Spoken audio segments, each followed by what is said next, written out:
Welcome back. I'm Alfred Lambremont Webre, and today we have an extraordinary guest, Donna D'Ingillo. Welcome, Donna. Thank you, Alfred. I'm very happy to be here with you and your viewing audience. Donna is a fellow reader of the Urantia book, and Donna's going to tell you much more about what the Urantia book is. She has founded the Center for Christ Consciousness. She is the author of a book called Teach Us to Love, which, among other things, has methods of effective prayer. And toward the end of the program, we'll be getting into some prayer, as I understand it.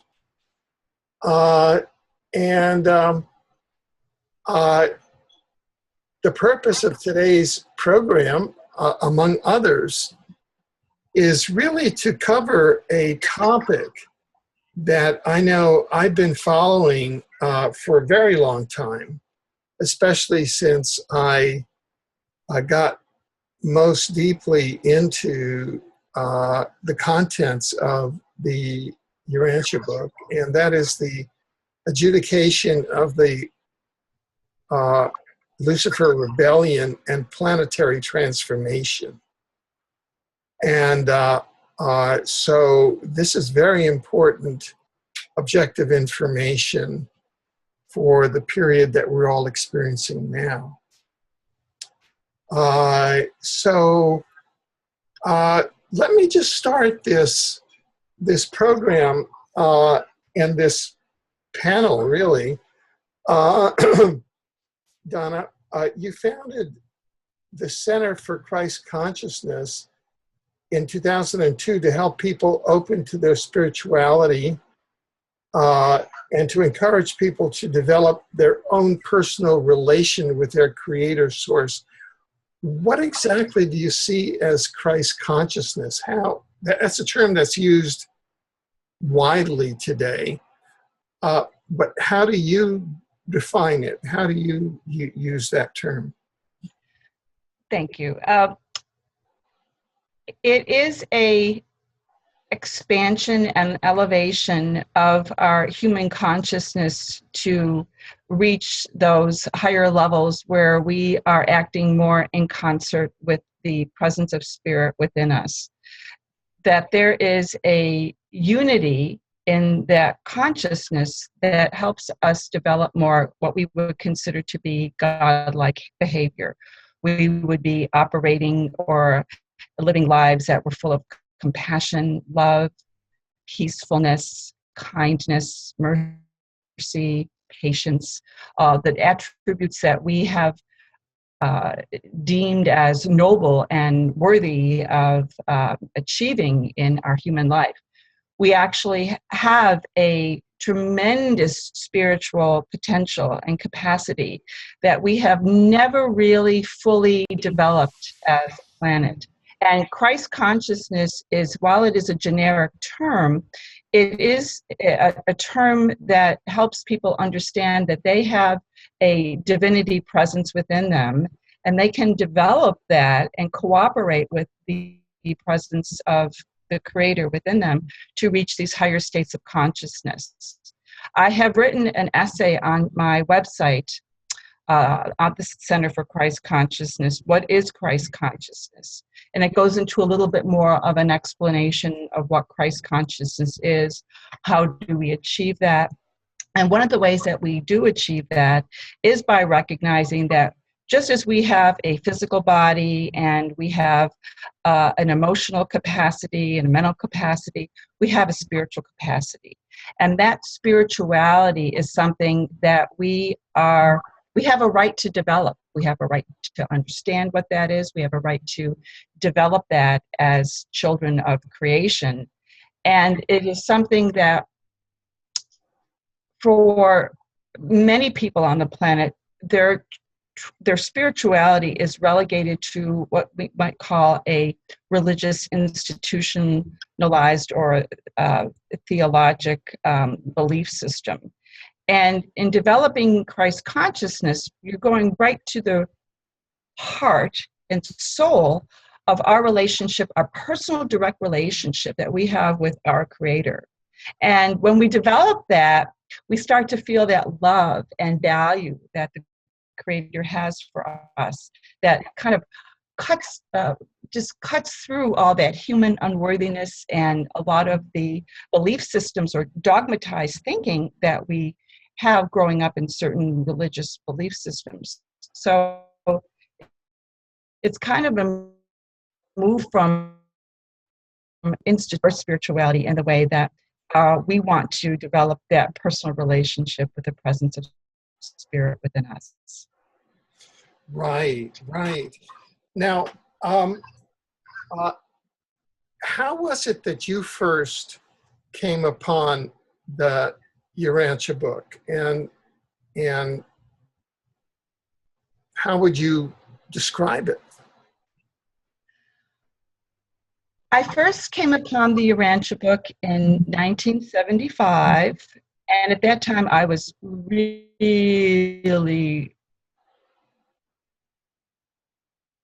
hungry, spiritually hungry. I was raised in a traditional Protestant. On the time of my late teens, I was pretty much agnostic. I didn't throw out God, but I didn't like what I was being taught in the traditional church. And when I found the book, I had such a strong visceral reaction to it. My truth bells were ringing. I mean, I could actually feel the energy of the book vibrating in my body, and these truth bells were going ding, ding, ding, you found what you were looking for.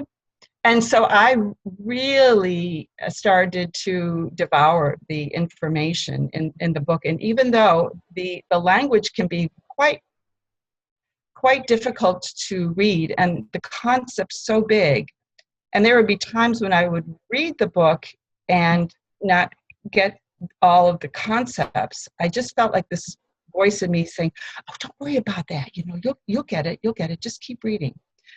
But what was so striking to me in reading the Urantia book was that it just made so much sense that I just felt intuitively that this had to be true. It made so much sense about who and what God is, the nature of reality, the nature of what happened here on this planet and why we were in such a state. And of course, the last part, the life and teachings of Jesus, touched me in a way that I just fell in love with Jesus in a way I was not able to experience in the church. The story of his life, especially from the human standpoint of how he developed his humanity through meditation and communion with his indwelling spirit, just made me so envious. And I said, I want to be like you. I want to know how you did that. And so over the course of my study, I found that I was learning these concepts, these wonderful concepts about the universe and our relationship to God and our relationship to the whole universe ascension scheme, how we start out on this planet as humans and how we can ascend through this marvelous creation and grow in spirit. It was a wonderful, wonderful journey, and I feel so fortunate to have found it so young in my life because it really helped me understand the nature of this world and not be so taken down by its viciousness, you know, the negativity. I feel like that was my salvation. I don't know if I would have even been around today if I had not found it because of the profound effect that it had on my life. And especially to feel that closeness with Jesus, which was just so wonderful. Right. Right. And so what you say, I'm a longtime reader of the Urantia book, and part of the teaching mission component of the revelation, having been in touch with and transmitting various celestial and divine personalities since 1992. What exactly does that mean? Having been in touch with and transmitting various celestial and divine personalities since 1992. What does that mean? Well, if I may just go back a little bit, the Urantia book was a gift given to us by wonderful spiritual personalities, vastly far intelligent than we, at a time when our industrial and moral development was reaching a certain level, and we needed to be spiritually upstepped and morally quickened. We are not alone in the universe. We are one world among many worlds. Some are housed with intelligences like we are human, but there are also many worlds that have spiritual life. And the revelators of the information coming that came through in the form of the Urantia book knew that the time was coming when this planet was going to be healed of its problems, its social and spiritual problems. And so when the Urantia book came through in the early part of the 20th century, it was designed to present an expanded concept of reality, far encompassing anything that had been previously written. And then about 50 years later, no, that's a little bit more than that, about 70 years later, we were a number of people who were involved in the study groups, the Urantia book study groups, started receiving information from the celestial realms when people would go into meditation, that the events that happened on this planet that took us down a very dark path of evolution were now being corrected, and that we were entering a new phase of our planetary evolution called the correcting time. And that there was a quote-unquote teaching mission now put in place by the celestial intelligences, the celestial personalities, to help us grow spiritually. And there was a massive infusion of spiritual help coming into the planet to make contact with us in the higher realms of our consciousness, to teach us practical lessons about universe living and how to grow spiritually, how to live lives that were dominated with love and compassion, forgiveness, and patience. And so I started to pay attention to what was coming through these messages, and I started to meditate. Heretofore, I really didn't have a very strong meditative practice. I tried it from time to time, but like so many people, I had a lot of mental chatter going on. And one of the first and continues to be the foundational message of spiritual development is learn to quiet your mind, make contact with the spirit within. And so when I started to do that, I also started to elevate my vibrational rate. I could feel things changing in my body. And one day, it was in December of '92, I had a very powerful experience where I felt these two vortices of energy hit my feet, run up into my head, burst of pain, and then all of a sudden I heard this voice say, "This is teacher so-and-so, we want to make contact through you." And I started to practice learning how to transmit their spiritual information to this Urantia book study group that I was a part of. And over time, I developed a very strong connection to receive celestial input and started to hear other personalities speak through me. And then it was in 2002 when I was conducting a stillness meditation training, I felt the presence and heard the voice of our creator for our part of the universe, which is outlined in the Urantia book, Christ Michael, speak. And he said, "I want to speak through you. I want my children to come to know me." And that was pretty much how I started the Center for Christ Consciousness as a venue for people, a ministry for people to come and receive the help, learn how to quiet your mind, and help people get connected to the spiritual guides and presences that they have access to now that this massive rehabilitation plan is in full swing. So I started that around 2002, and then got involved in doing some energy healing and repatterning based on a lot of the information the celestial teachers were providing to me about how our consciousness functions. Right, right. And so what are some of the things that have been coming through in this, that is, there are two concepts now, correcting times and teaching mission. Could you give us some of the substance, say, of the correcting times? Can you kind of roll that out for us? What, is there a content to that? Like,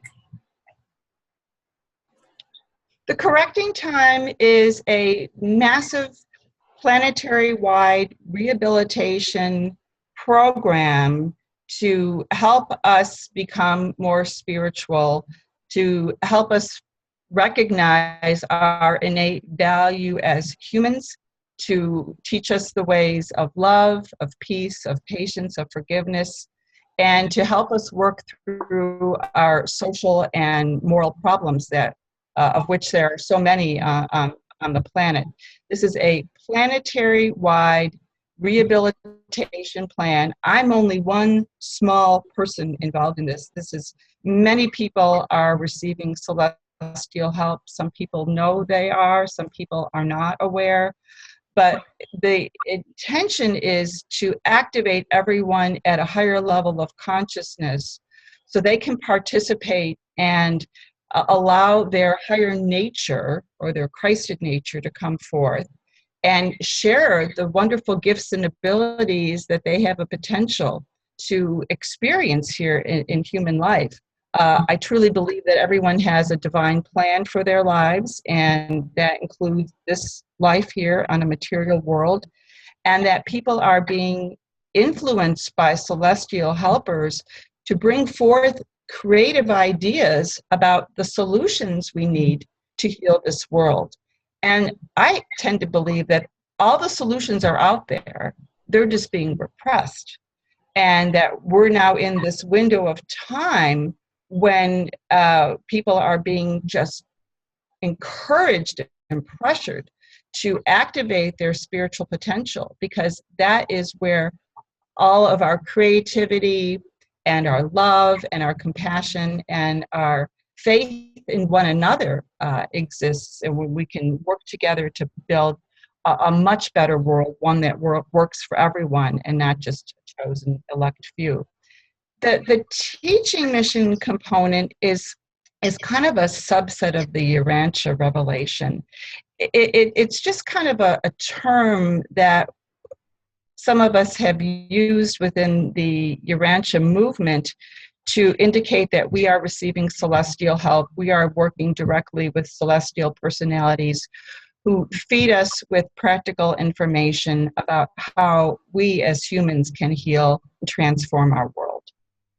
So that the basic concept of the correcting times would be that it's universal to the whole planet and to every being on the planet. Is that the concept?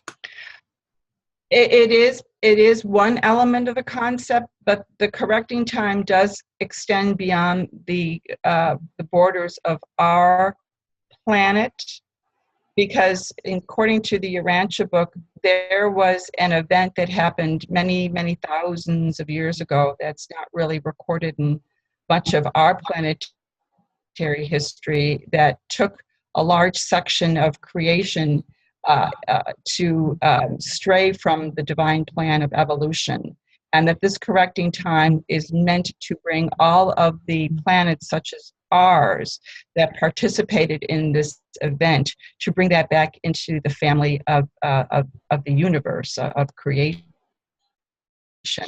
And we have been suffering of a deprivation of spiritual energy since that event. And in about 1985, if you recall, at the time of the Harmonic Convergence, that was a time, or was it 1987 or so, when the spiritual circuits of our planet were connected so that we could have this massive outpouring of divine and celestial help reach into our consciousness and stimulate our spiritual potential and our intellectual and moral development and emotional maturity as well. Right, right. So that, that kind of brings up all kinds of thoughts, because the harmonic convergence in 87 intersects with the periodicity of the Mayan calendar. Did you ever make those kind of connections? To a certain degree, I feel that we have gotten these little teasers along the way to help us recognize that we as humans don't live in isolation anymore, and that we are part of a greater cosmos of which we can hardly conceive of our state of development, and that the celestial hierarchy is just kind of feeding us and giving us these little appetizers and say, well, you like this? Well, this is what this means, and open up here. So there's been so many synchronicities. So to me, it's not just an anomaly. There's something going on, and pay attention. And that this is a massive spiritual rehabilitation, because this planet is loved. It is a sacred place in terms of creation, and that we have this wonderful, wonderful opportunity to participate in planetary transformation if we want to awaken to that potential within us. Okay, so I just want to make sure. So in terms of the correcting times, there's a concept called the dimensional ecology, and that is that the planet lives within an ecology of dimensions. We're inside a time-space hologram. This is a 3 to 4D time-space hologram. There are celestial dimensions, the spiritual dimension, so that souls and spiritual or celestial beings can interact with, say, our souls and incarnated inside our human avatars in this dimension here, this part of this dimensional ecology. Is that the type of mechanism that the Urantia book talks about? Is that? Yes, it does. It does go into a lot of the levels of reality and the dimensions, and it tries to paint a very how can I say this? A very a construct of information that we can understand from our human perspective. But yes, we are a part of a vast creation. There are many dimensions. There are many energies. We're just kind of finding new ways to understand our place in the whole vast scheme of creation. And sometimes we have these words that we use. The Urantia book talks about the different levels of reality and the various purposes for those levels of reality. It's such a big picture. It takes a while to kind of wrap your head around it. But I tend to, I do resonate with what you're saying, that you're just using a different type of language than what I'm familiar with. But the biggest thing I think is that's important to remember is that we are not alone. We've never been alone. We are part of a huge creation. We have, as humans, have a specific function to fulfill in that creative plan. And we have a right to know who we are in terms of our relationship to our creator and the overall creation. And I think that that's what the Urantia book was so wonderful in doing, is giving us more of a place of who we are in time and space, and then to understand the bigger reality that exists beyond that. Right. So you're saying that the correcting times started 70 years after the Urantia book came in. Did I get that correctly? Well, I was just kind of using that as a ballpark figure because Yeah. the Urantia book came in around in the the early 20s. part of the 20th century. Yeah. Yeah, 20s and 30s. It wasn't available as a book until 1955, but Yeah. it was in about 1985 to 1990 when the intervention, if you might say, the more conscious intervention for us to receive the new information started coming in en masse. And you know, I think that there's been a lot of preparation for this time, but human consciousness had to develop to a certain level so that we could understand what they were doing, what we were being invited to participate in. Right. So there's this rehabilitation, and so you're saying that it's a rehabilitation from a massive kind of disruptive or dystopian event that took place at some juncture in the past. Now, that event, how many planets did that event encompass? Do we know that? According to the Urantia book, there were 37 planets, including ours, that participated in this event. Right. Okay. I personally, I just have to say this, and I know that, you know, and this is being a longtime reader of the Urantia book. I was first introduced to it in a all-night radio talk show in Princeton, New Jersey in 1973. So about the same time you were introduced to it. And then I read it full time. I happened to have had to go to Melbourne, Australia because of family reasons. And I read it full time there in 1982.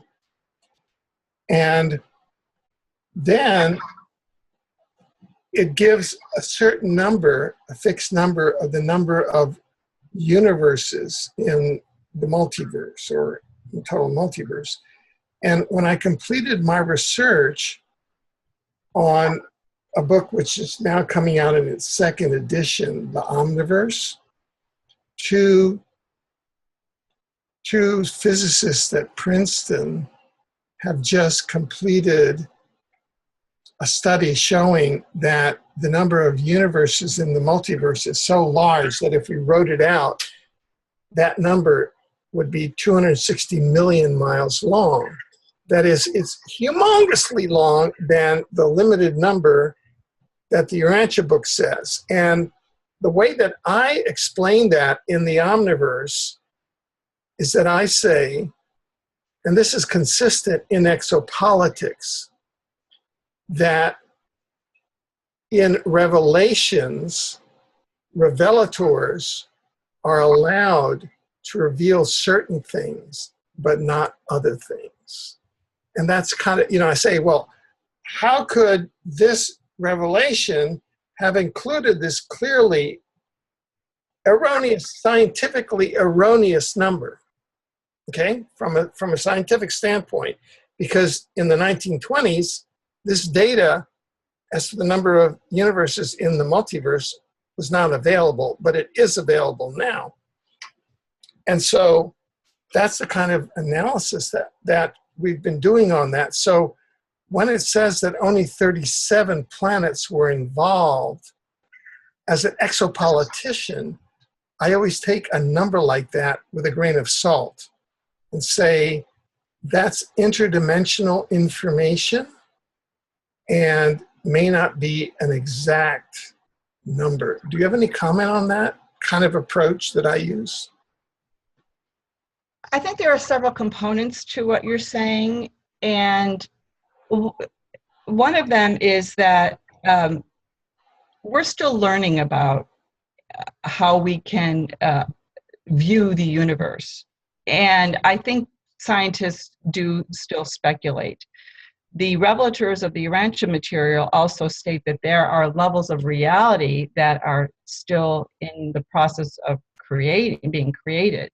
So the fixed number that they give is just kind of like a way in which to kind of orient ourselves into the universe, okay? The divisions of administrative functioning of the universe is very clearly delineated in the Urantia book. And so they talk about this particular sector, if you will, or part of creation that we inhabit with other worlds that participated in this event that precipitated worldwide calamity, because the administrator of the particular area of the universe that these planets were involved went astray, and he developed his own plan of evolution, and he strayed from the divine plan of creation. Right. So the point I'd like to emphasize here is this was about 200,000 years ago when this happened in our evolutionary history, and we were at a very primitive state of evolution.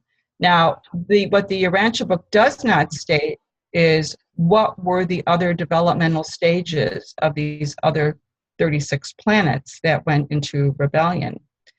And so some of these other planets could have been far, far advanced than we, and had technologies that were beyond our comprehension even today. So that we are in this stage of trying to understand the huge knot of social and political problems, economic problems that we have from a very human standpoint. And I think it's really important for us to have that perspective that we are not alone, and that regardless of the numbers, and you can debate that, we had something happen here that was egregious, and now it's time to clean that up. Right. So, and they do in the Urantia book, they do make the statement that a lot of the information will need to be revised in the future. There, at that time when it was coming out, I mean, there were concepts that we understand now that they just couldn't talk about back then, that people wouldn't have had the capacity to understand. And that's why the book came out, just to help us grow in our comprehension. And so, but the spiritual information in there is gorgeous. And I think that stands the test of time, no matter how far our world progresses. That will always be true. Right, right. Now, let's kind of walk this through for the mind that is not used to this. Let's say that we're talking about, let's take that number just for kind of working a working hypothesis.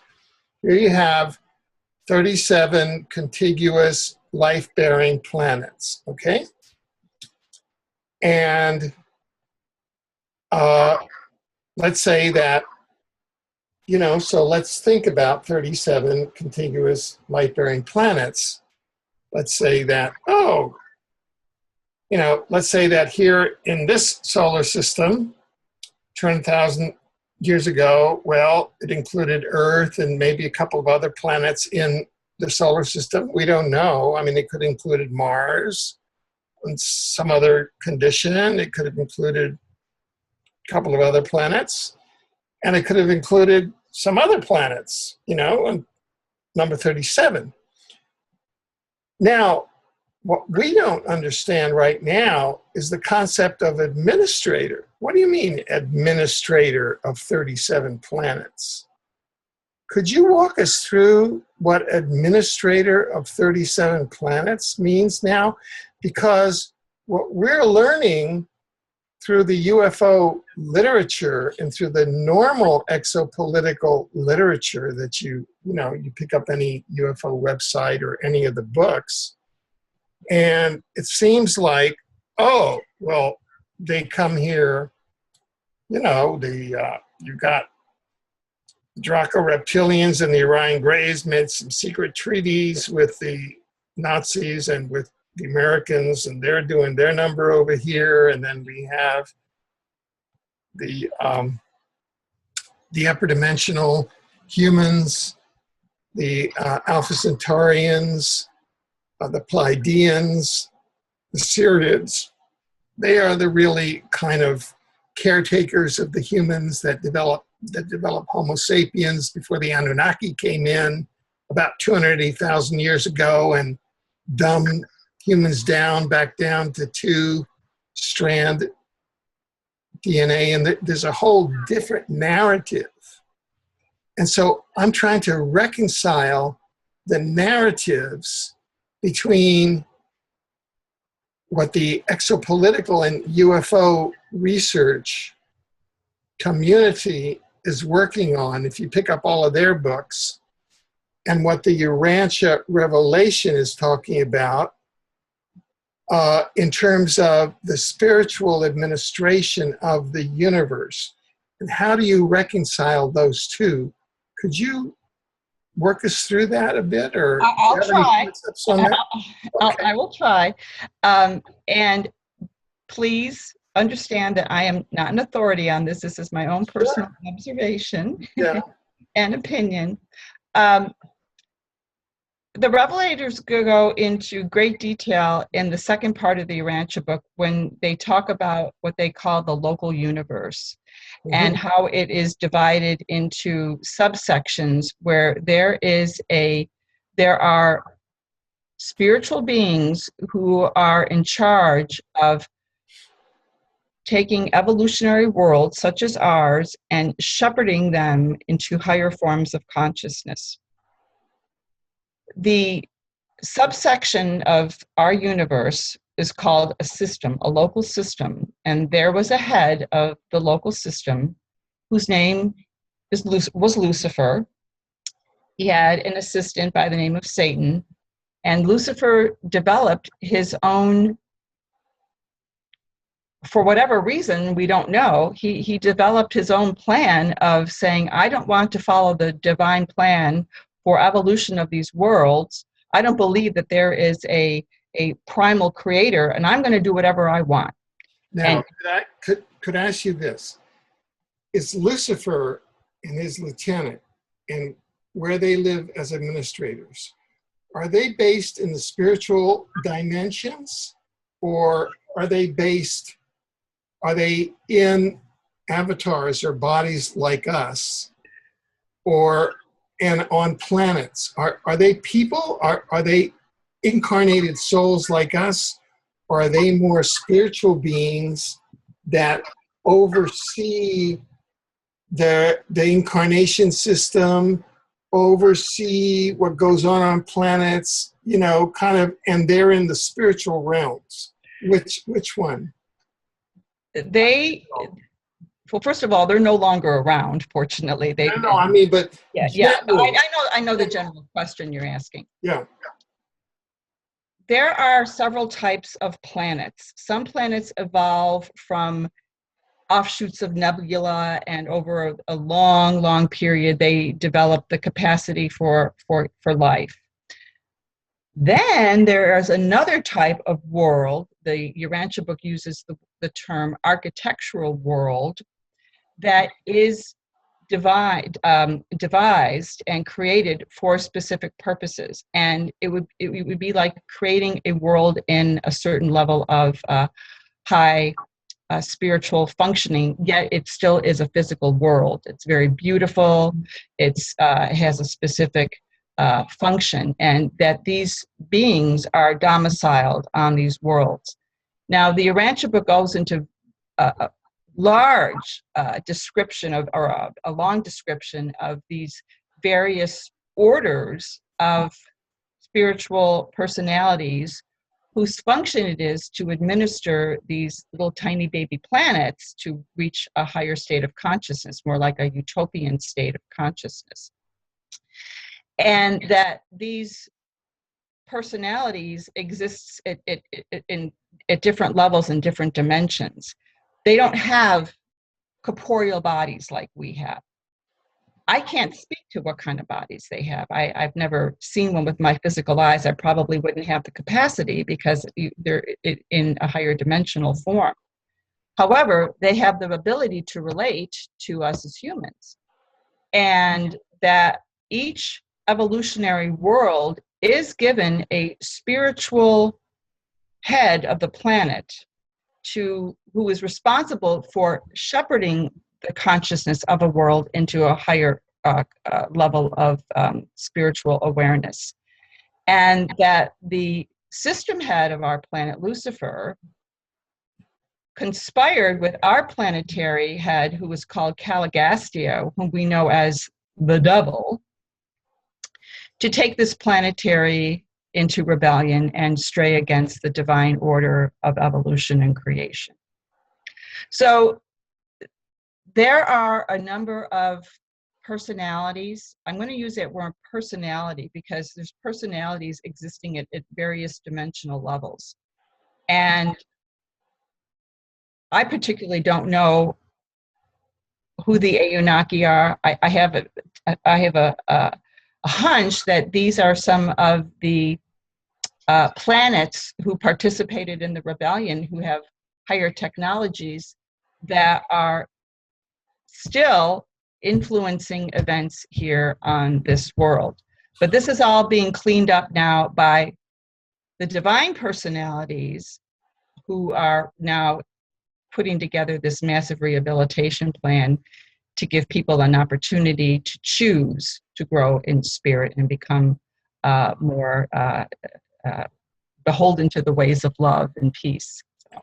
Well, there is something of a scientific congruity there, because the Anunnaki did come about 280,000 years ago, and Earth has been under Anunnaki occupation. They are an ET race of a hierarchical and oppressive sort, and they instituted religion, and they instituted hierarchical government, monarchies, governments, and churches.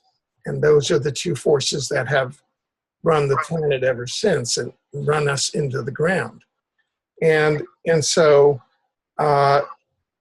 there's a confluence, and we're talking about the end of Anunnaki rule now, and you're talking about the end of the Lucifer Rebellion. So the Anunnaki may be one of the races from a planet that was also part of the Lucifer Rebellion. So there is a scientific confirmation. So that's, an answer to the question. That really begins to match up the exopolitical with the, I would call it the Urantia, the interdimensional information as to the interdimensional administration and the spiritual administration of the planet. I've always seen what's described in the Urantia book as more of the celestial administration, within the spiritual dimensions, that is coming from kind of the kingdom of God, than, sort of divine purview coming from God, than, say, if then Anunnaki, which would be an extraterrestrial race that came here and tried to impose a civilian rule. Yes. Does that make sense to you? Absolutely. Yeah. Well, when the information in the Urantia book came through in the early part of the 20th century, it would have been very difficult for people to understand that there were off-planet overlords. It would have been probably rejected as hogwash. And so, the revelators understand human thinking. They understand what we can handle. And so there was this intervening period where we started to have this extra planetary contact, but we didn't know how it all worked together. And so we're in this correcting time. So all these pieces are coming together like this puzzle. And there are people who have various pieces, like the piece that you're doing, the piece that I'm doing, the piece that other people that you've interviewed are doing, people who are involved with the exopolitics, the pieces are fitting together to form this big picture to say, this planet is part of a large creation, and we have had events here that have taken us on a very dark path of evolution to the point now where we could destroy ourselves. But that is not going to happen, because there are spiritual implications to this planet that the Urantia book talks about, which is revelatory, to kind of give us that much larger overview from a cosmic perspective, to give us hope and to say, hey, humans, you're not doing this alone. You didn't create this mess, and we're giving you a lot of help now so that you can heal your world. We're giving you help, we're giving you tools, we're giving you information so that you can clean up the mess here on this planet. So it's a huge, huge thing that's happening on this world. And it's kind of like the best kept secret, that this correcting time is now this massive gift by the higher spiritual realms to help us outwork all of the social problems and the problems in our DNA that evolved from the rebellion. And that's one of the things that I've been involved in doing. Right, right. Now, just to go back again, just briefly, could you describe for our viewers exactly what this event was? What happened with this Lucifer Rebellion? What were some of the ramifications? What happened? There was a quarantine.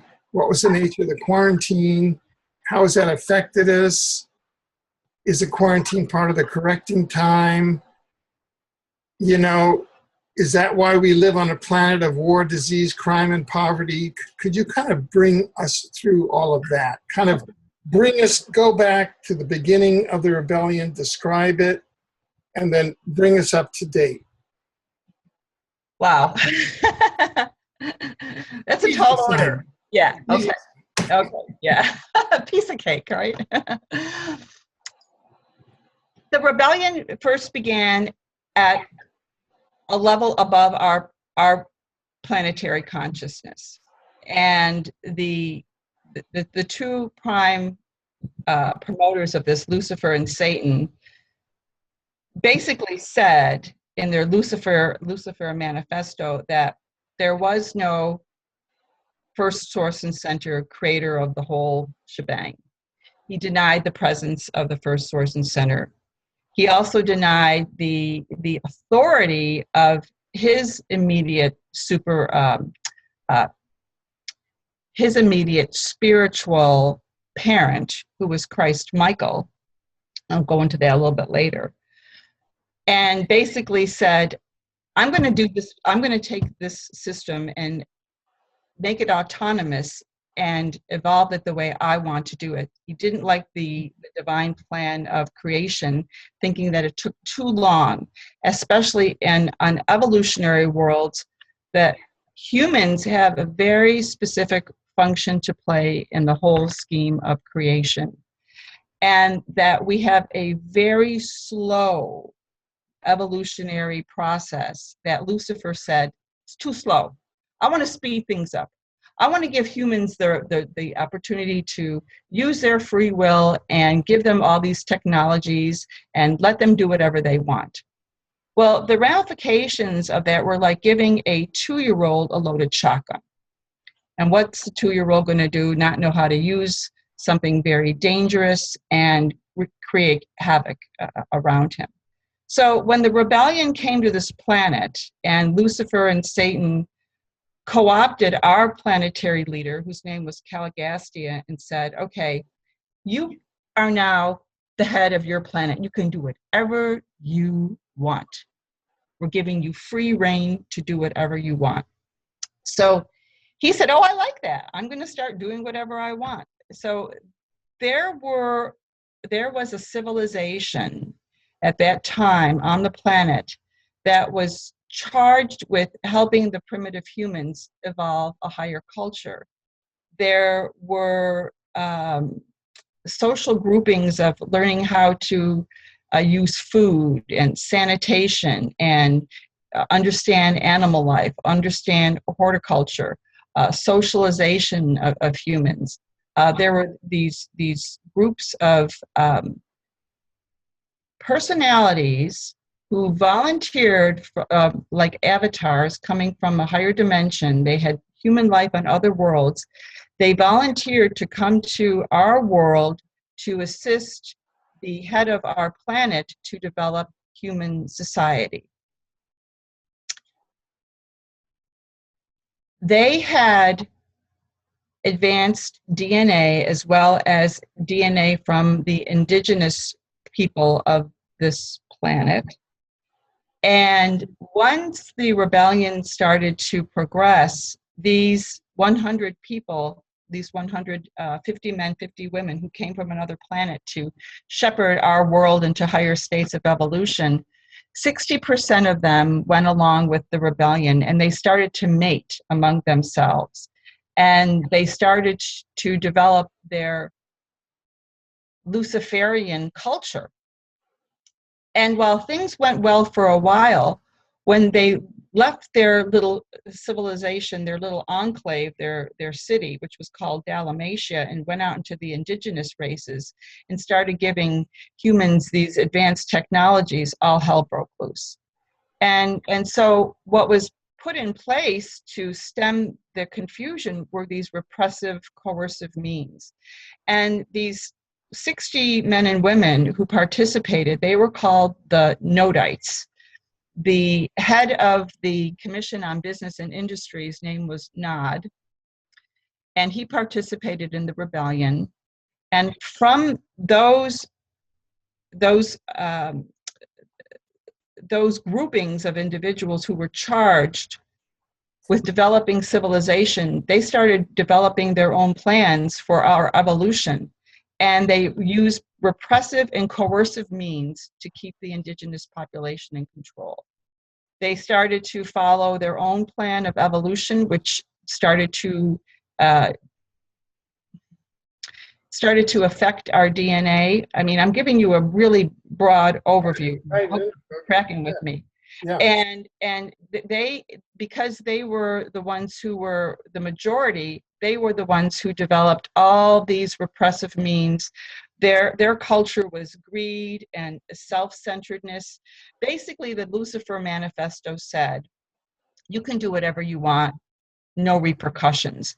And that brought in codes, if you will, of separation into our DNA. And it took us away from the natural relationship that we had with our creator, because the head of our planet, Caligastia, was denying that there was ever any first source and center, and that he was the god of Urantia. And so he wanted people to worship him. So he used the primitive evolutionary worship urge to inculcate his followers into this form of deity worship that was so perverted, so twisted. I mean, there were so many ramifications from this. We could do a whole show on this. But essentially, in a nutshell, everything that evolved on this planet for a number of years was totally against the divine plan of creation, and it had massive repercussions of distorting our DNA and making us less susceptible to our spiritual nature, so that they would perpetuate this rebellion mindset on the planet. And it still exists to this day. And this is one of the things that I'm involved in, is working with people to remove the old DNA codes from the rebellion and inserting the correct DNA that's coming from the divine realms. It's very complex undertaking that's occurring right now. So religion developed in a rebellion culture. Business and industry developed in a rebellion culture. Almost all of our social institutions developed in a rebellion culture. And we're still, we are in the very early stages of outworking. Now, the quarantine happened at the time of the rebellion. There were circuits that connected our planet to the greater cosmos, the greater universe administration. those were disconnected. So it's like when you have a virus in the physical body, how the body will quarantine that virus so the immune system can attack it and destroy the virus. Well, it's kind of the same thing in the cosmos. To curtail the infection of rebellion, certain circuits of information are disconnected so that that planet or that system will not infect other parts of the universe. But within the rebellion structure, these 37 planets, there was probably some type of communication going on between our world and the other worlds, especially if there were cultures that were more advanced than ours, to develop the rebellion model of evolution according to those plans instead of the divine plans of creation. However, the circuits that were disconnected at the time of the rebellion are all now reconnected, hence this massive spiritual rehabilitation coming into the planet to help us catalyze our spiritual potential and activate our willingness to recognize the truth. It's like turning on our truth sensor and helping us recognize that there's something wrong, and we have the ability now to explore what that is. And this is such a wide open field now, and there's so much information coming in. And I don't want to say that everyone who's involved in exopolitics is getting all the right information. I think there's still a lot of disinformation coming in. I think we're in a very important phase of sorting what is error from what is truth. And I'll tell you, sometimes it's you want to pull your hair out because there's so much coming in, and you're getting so many different stories and who to believe. It's really challenging. And that's why it's so important to go up to the spiritual level and say to our helpers, hey, help us out. What is true? What is real here? And it's taken me a long time just to kind of sort through all of this and see the corollaries of what's being said in the extraterrestrial camp and exopolitics. It's quite a challenging task. But the good news is if we focus at the spiritual level and develop those internal practices of meditation, contemplation, prayer, especially forgiveness, that this is where we're going to get the help. We elevate our consciousness, and we can get the information we need to maintain that sense of proportion and reality that's so important for right now. Now let me ask you this, because I have, you mentioned about the circuits being, these are spiritual circuits, right?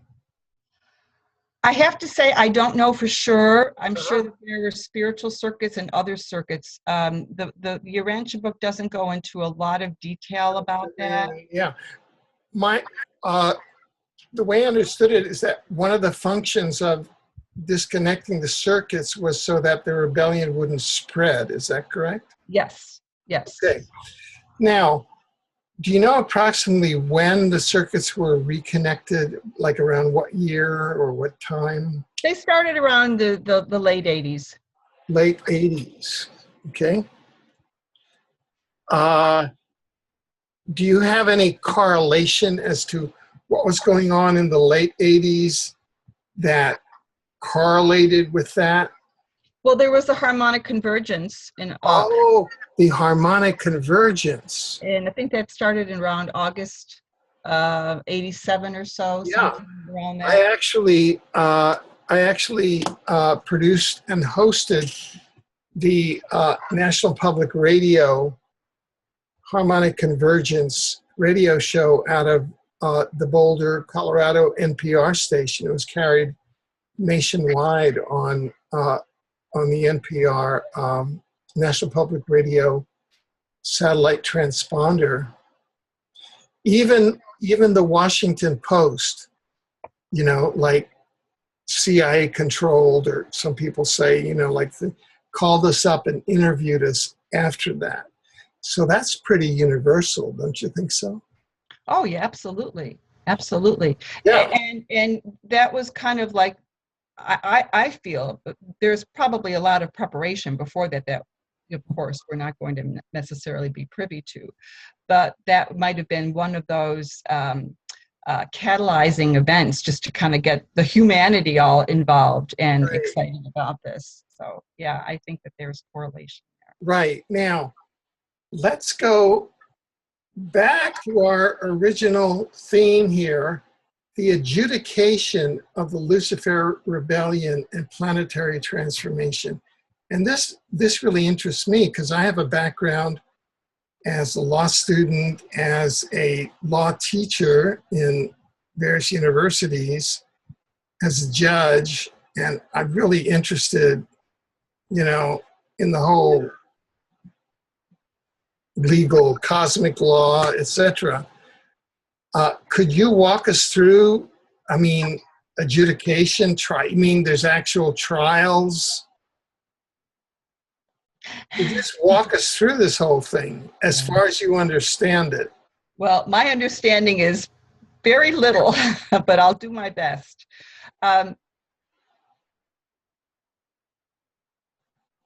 The adjudication has to happen at different levels. And the first level that it occurred was at the level that spawned it, at what they call in the Ranch book, the system level. And it was around 1985, in terms of the information we received in terms of the teaching mission, that we received word that the adjudication at the system level is done. Lucifer and Satan have been made as if they never existed, and now we're in the massive cleanup of adjudicating the planets. My understanding is that because free will is so sacred in the universe, that each individual of all the planets involved are given a choice to accept rehabilitation and mercy, and forgiveness and mercy. Now, I feel like I need to go and talk about Christ Michael and who he is, if I may divert a little bit. Is that okay? Yes, Okay.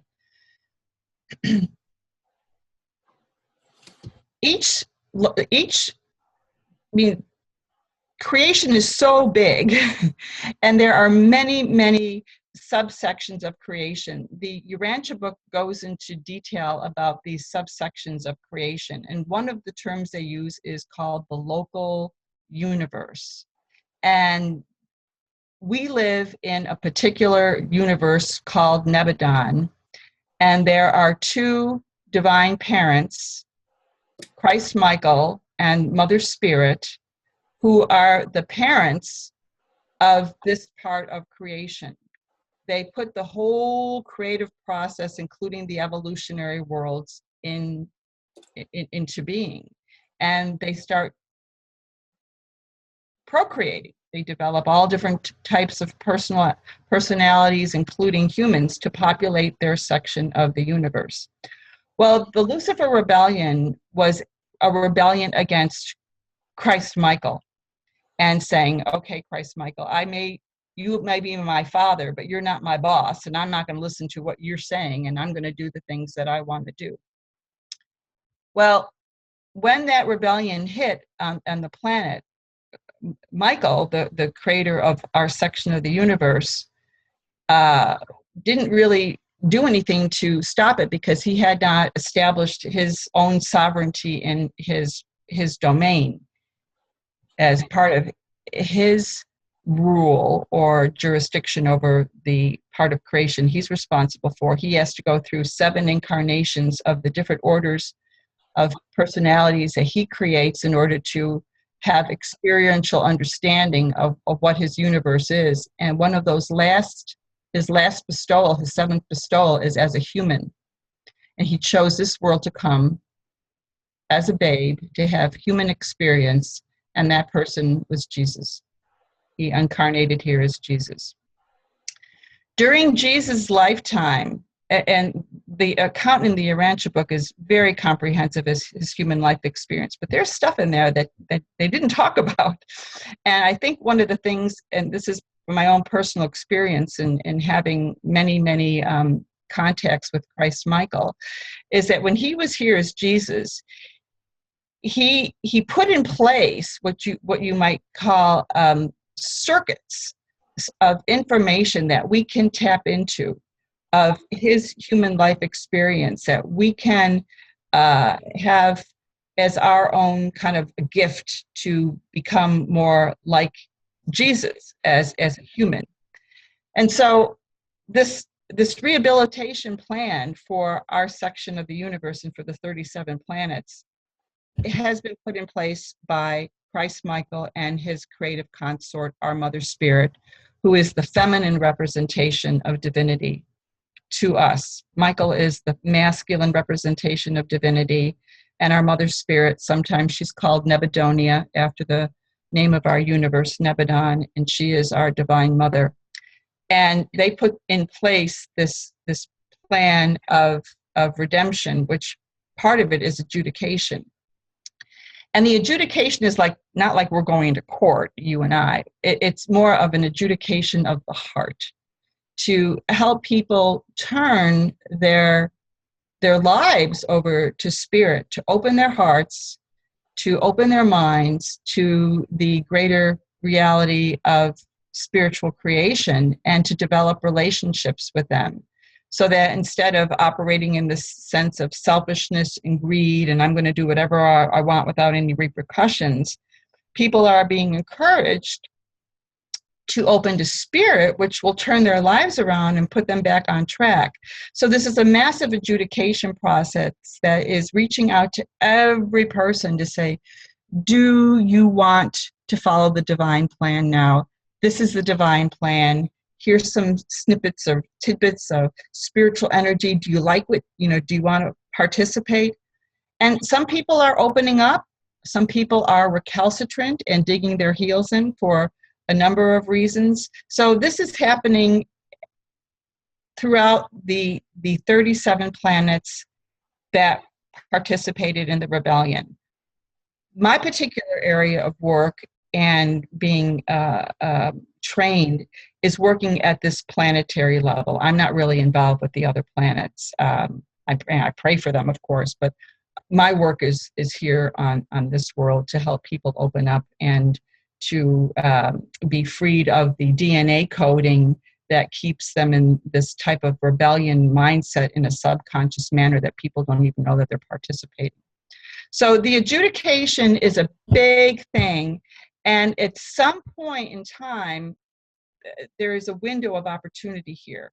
I don't know how long the adjudication period will be going on, but I do know from my own personal experience with Christ Michael and from reading about who he is, that he is a being of such mercy that he is making a wide space for people to choose, because he loves all his children.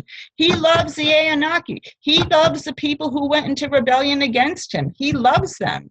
As a father, he wants to bring them back into the family, but they have free will. And whether or not they choose to participate in the divine plan, he's giving them an opportunity to choose. But at some point, that mercy is only going to go so far, and then justice will be done. And we are in that period now where this adjudication is taking place. But I can't say for how long this is going to continue. I just don't know. Right.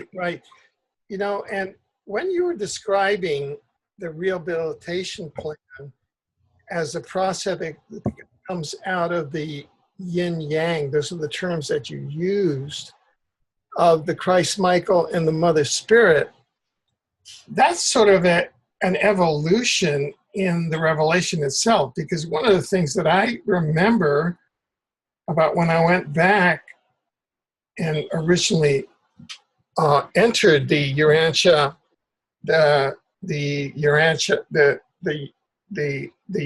book, the Urantia revelation itself, it was always so male-oriented. God the Father, God the Son.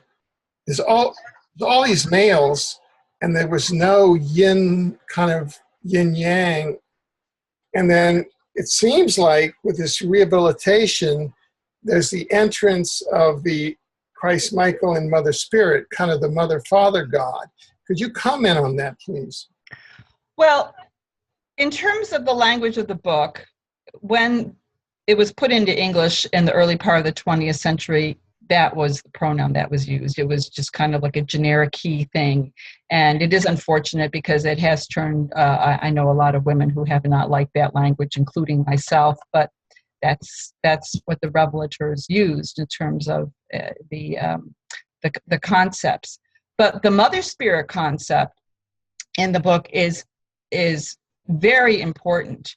And she is the action of spirit in the universe. And she is a very great, powerful presence, spiritual presence. We actually live in the womb of her consciousness. She is the consciousness of the universe. And she holds us in the container of her consciousness. And we are connected to her through the Holy Spirit. And we have these circuits or spirits within us that are actually the software programming for our consciousness that comes directly from her. And there was this, in terms of what the rebellion or the rebels did, is they wanted to just completely ignore this part of our spiritual inheritance, because she's the action of spirit. And to use this male kind of energy is to ignore her. But once the circuits started to be connected, her presence was more activated in us. And she's revving up our spiritual motor, you might say. One of the things that people experience when they start to connect with her is this tingling in their bodies. There's this upstepping, if you will. The vibrational rate in the body starts to change. That's her action. And she's so wonderful and loving. And this is a time now when mother's love is bathing the planet. You know, that really safe, secure energy. We are being encouraged to develop a relationship with both mother and father, especially the mother, so that we can remember that our place in the universe is one of safety. We do not live on a safe planet. Our planet is full of war and disease and poverty and separation energies, mentality, but yet within our mother, we can find that safety, and our bodies can start to reprogram and relax, and our natural healing abilities can begin to function in a more effective and harmonious manner like they were designed to, because of the restorative, the regenerative nature of the mother spirit. She is life itself. As a matter of fact, when evolutionary life starts on the planet, she is the one that activates it with her divine spark. So she's a very powerful creator presence on the planet, and we would not be around if it was not for her.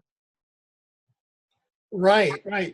Now, getting back to the adjudication period itself, which is a particular, I guess, subset of the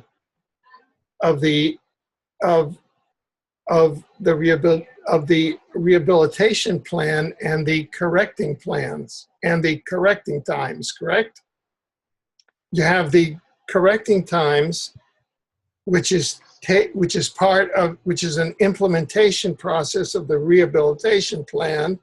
And then within that, there's the adjudication process, which we're in now. Right. I just want to make sure I have all the. Yeah, I think that's from my sense of understanding. I think that's where we are. And so you're saying that now what's happening is that the dimensional ecology, just to use that, terms that I understand, that is the celestial personalities, all spirit, all of these, there's a lot of consciousness awakening.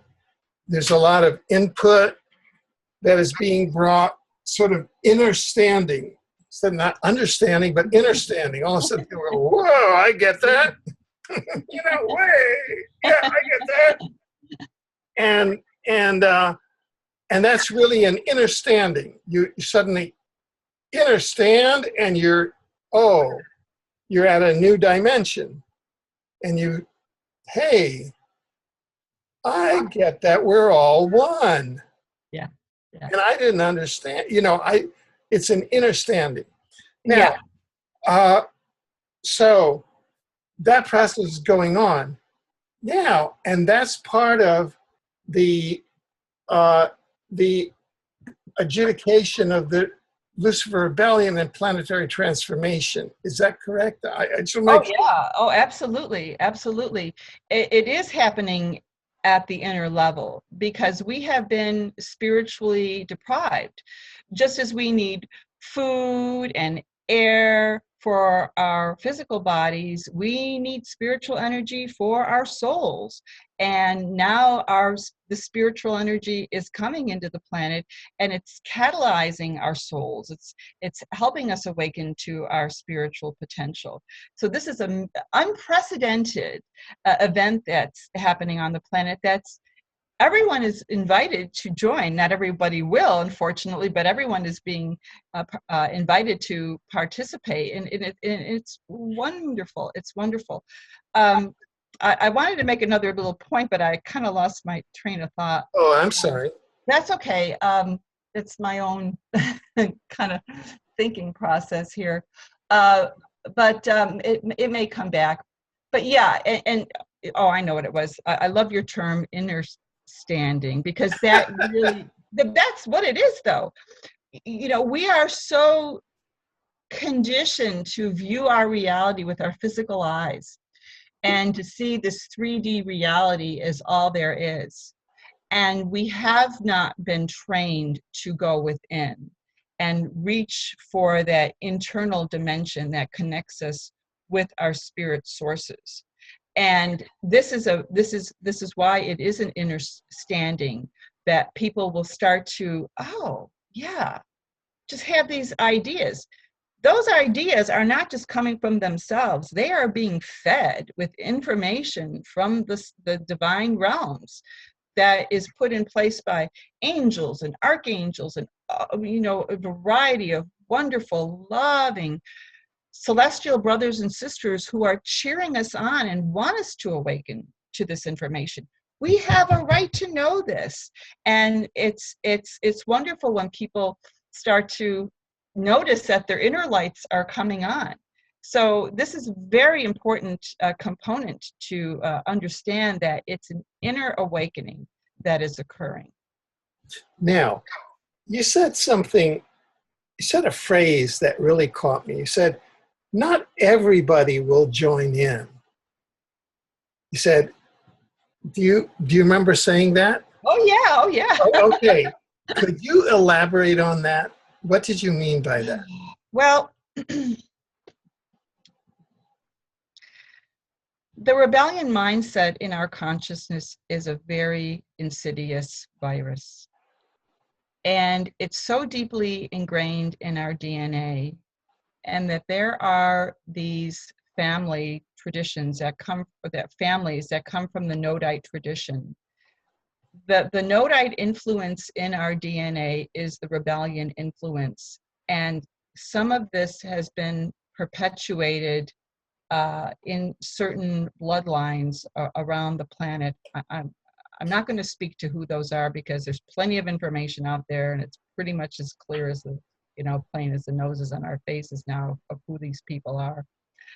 But if they are not able to reject the influences of their tradition and accept the plan of mercy and redemption, and to say, oh, I made a mistake, I'm going to apologize for my mistakes, and I want to follow the divine plan now. I don't know if some people will be able to do that.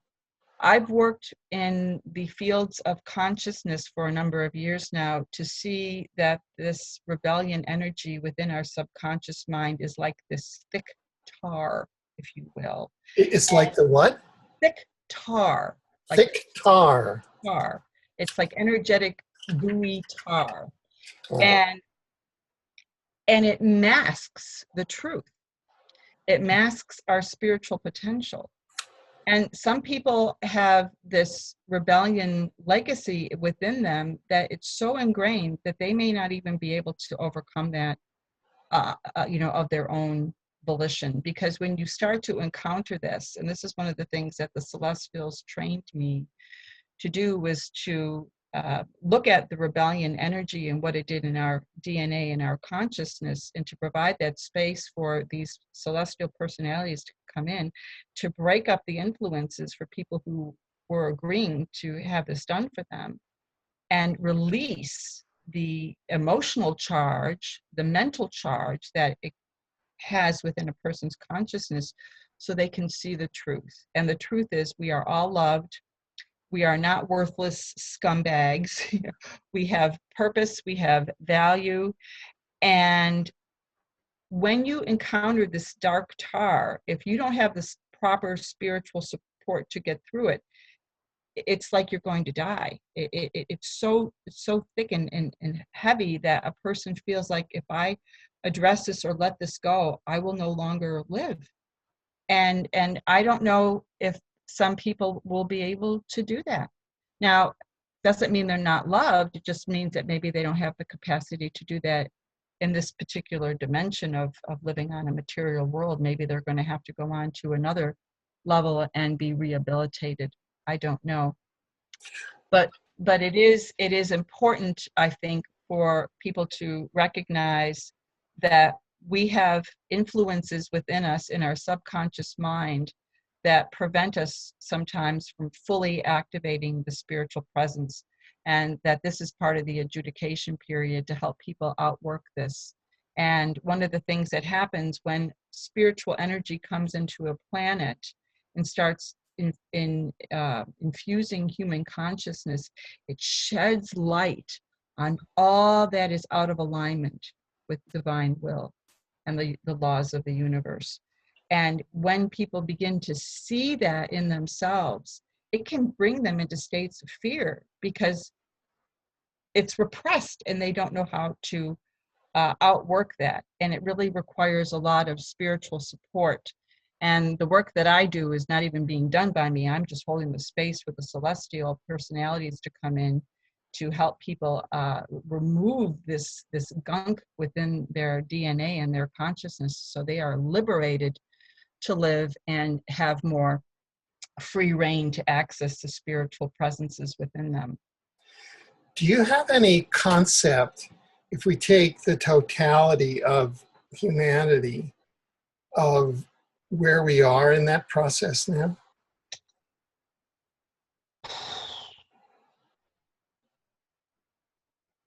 I think we're in the early stages. I think we're in the early stages of waking up, but it's accelerating. And the more people who wake up and say, okay, I'm not going to participate in this rebellion mindset anymore. I want to love and be peaceful and be compassionate, then it creates, as we know, more of that energy that can then help this release. But I do feel that there are a lot of celestial personalities who are bringing in a lot of the new energies, so that this is being accelerated in ways that is unprecedented. But I really don't have any timeline for this. People ask me this a lot, and I say, I don't really know.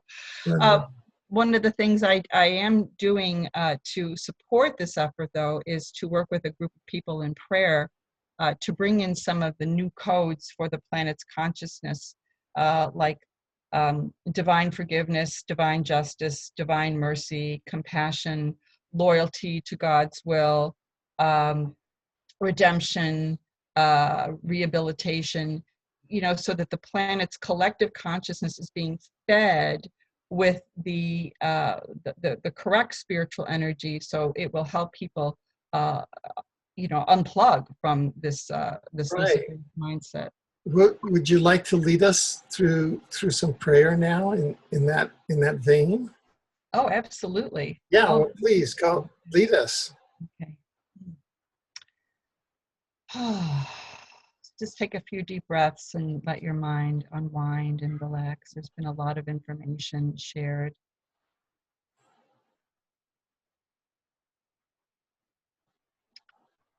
Take a few deep breaths and just bring your focus down to your heart center.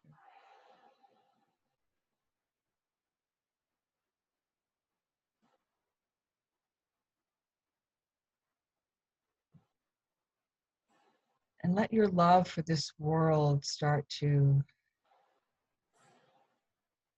energize you and raise your vibrational level. Your love for humanity, love for all life here.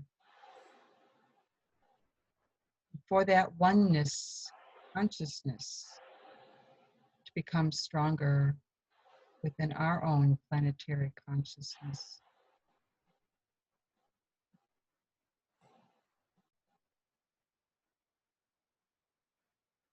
And if you'd like, just envision the world in your mind's eye, in front of your heart center, and just send that line of love, compassion for our world from your heart to embrace the world.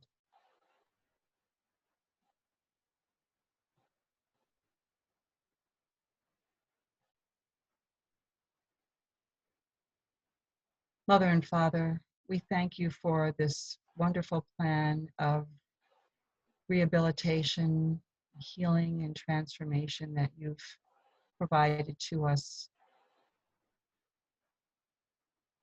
And we thank you for divine love,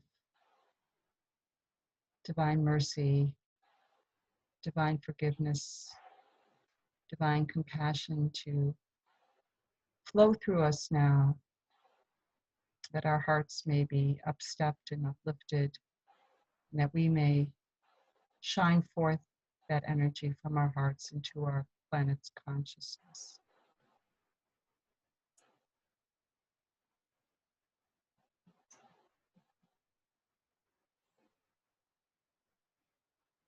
You know the conditions of this world. You know exactly what is happening here. We thank you for using our energy systems to support more transformation and healing. We thank our celestial brothers and sisters who are involved in this massive undertaking to weave these circuits of love from our hearts around the planet, weaving them into the places where there is pain and suffering, greed and corruption, sending new life and light into those places, that more hearts and minds may be liberated to see the truth and to seek goodness and the ways of spirit.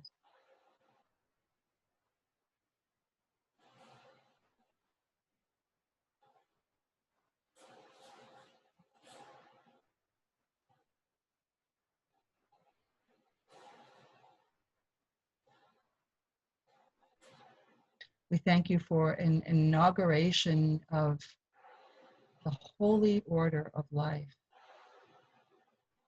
the restoration of our air, water, and land, purification of our environment, the purification of our minds,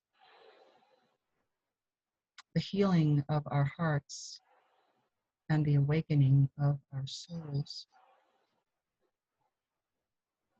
May we be further impressed with your spirit presence, imprinting upon the divine nature that is our birthright as your children.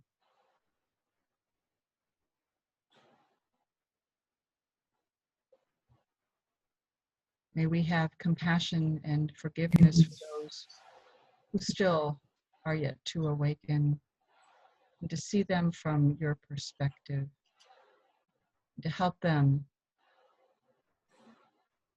accept the presence of spirit within them, they may find the better way. that all life may prosper here and thrive in peace, equality, abundance, and health. And we thank you for your will being made manifest in us and through us. And may your ways prevail here upon our beloved planet that you know as Urantia. Thank you.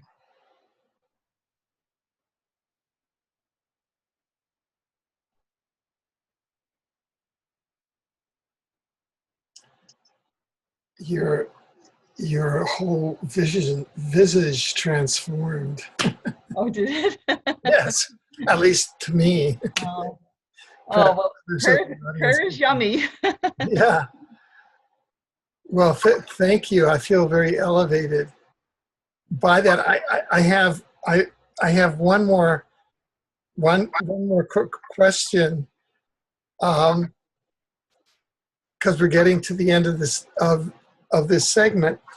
The Urantia book talks about eras of light and life as being sort of a next stage that our planet can get to. Could you talk about that and where that fits in with the adjudication and planetary transformation process? Yes.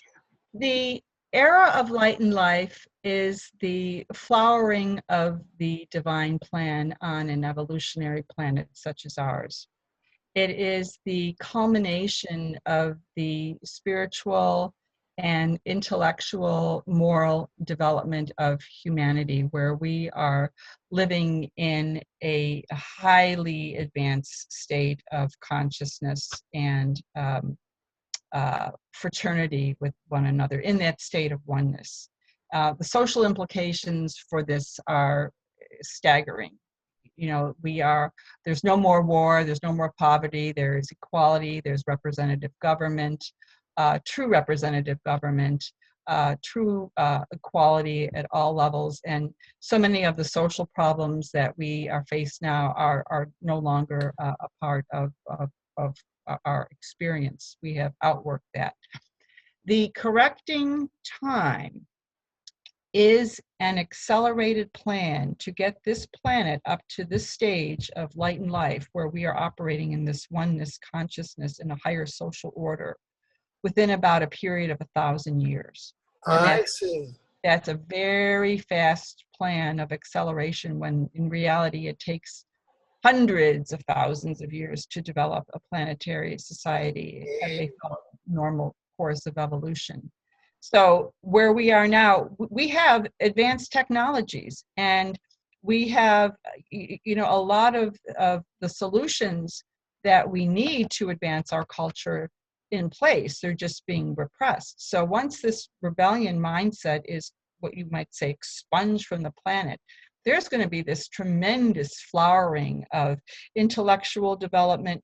You know, more of these technologies will come through that will make our lives a lot easier. We will want to develop better working models with one another. We will not necessarily want to go to war with one another. We'll be having more feelings of peace, wanting to cooperate more harmoniously with one another. So we are on we're not in the era of light and life, but we are moving in that direction now. And I think the tide has turned, and that we are in the final stages of cleaning up this rebellion mindset, so we can start to have this wonderful, not only a spiritual renaissance, but a true human potential, a renaissance of human potential, which is never flowered here on this planet. So it's a wonderful thing that we're on the cusp of implementing, and it's going to be really interesting to see how all this plays out in the coming years. Lots to look forward to. Yeah, exactly. Very, very positive. Now, I'd like to ask you, is there anything that you had wanted to say that we haven't covered in the program yet? Well, I would just encourage people to visit the Center for Christ Consciousness website, and you can view it at centerforchristconsciousness.org.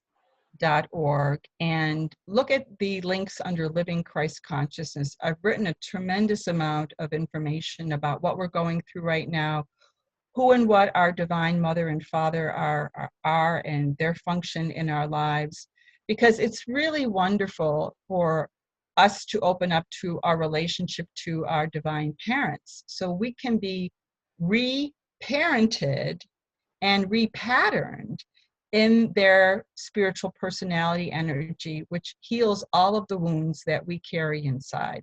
And when we are healed in their embrace, it's just stellar. It's wonderful. They are so wonderful, so loving, so good. It just takes your breath away that all that goodness is here for us.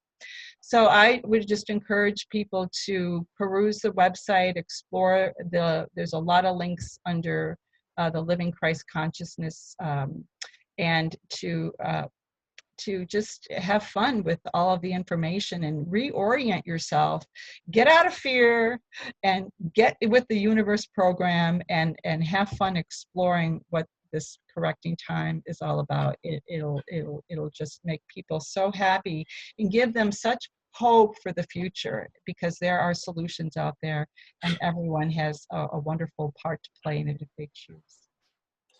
Wow. Well, I really want to thank you for your work, and also thank you for how you've educated us in this program, because I found out a great deal.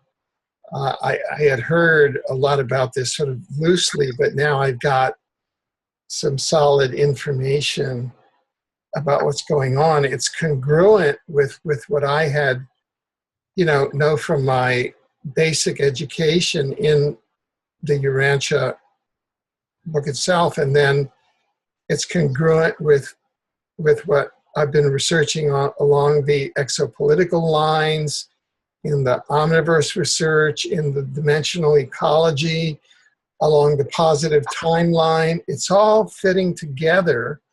So I think it's all coming together, and it's also positive, and I really want to thank you for that.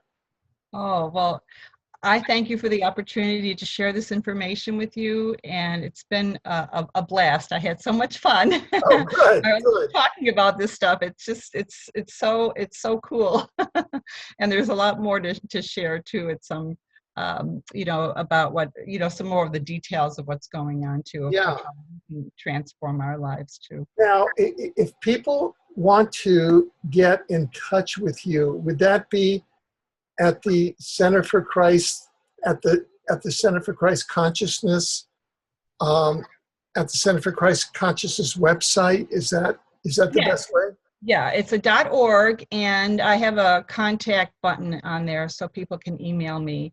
Oh, good. And, just whatever they want to express, and I do work with people one-on-one to help them get this repatterning with the divine parents and get more of the Luciferic energies cleared out of it. So that's one of the services I provide, as well as helping people connect with their angels and guides and teachers and helpers. Oh, great.